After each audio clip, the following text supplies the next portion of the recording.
इधर ही रखी खान साहब आ गए। खान साहब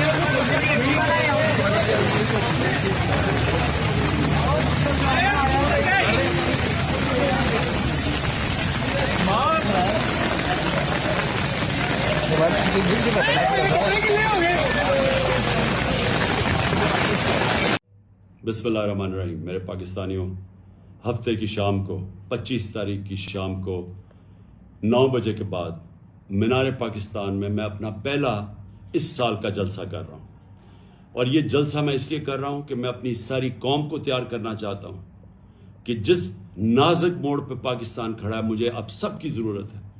मैं आपको बताऊंगा कि हमने कैसे अपने आइन के साथ खड़े होना है, कानून की हुक्मरानी अपनी अदलिया के साथ, और कैसे हमने अपने मुल्क को जिस दलदल में हमें इस इम्पोर्टेड चोरों की हुकूमत ने फंसा दिया है, इंशाअल्लाह आपको प्रोग्राम दूंगा कि हमने कैसे पाकिस्तान को इस मुश्किल वक्त से निकालना है।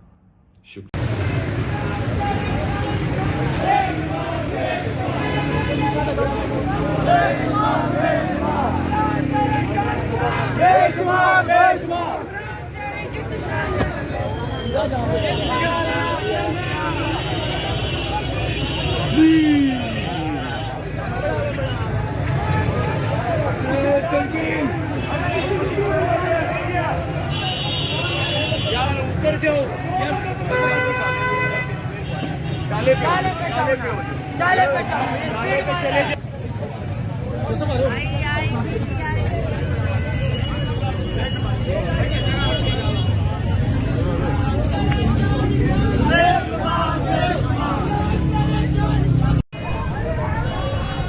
चेयरमैन तहरीक इंसाफ इमरान खान जो हैं ये ज़मान पार्क से रवाना हो रहे हैं और इस वक्त लाहौर हाई कोर्ट में पेशी के लिए जा रहे हैं। आज भी 3 से 4 गाड़ियाँ इनके साथ हैं। इस वक्त 3 गाड़ियाँ और एक जैमर वाली गाड़ी है।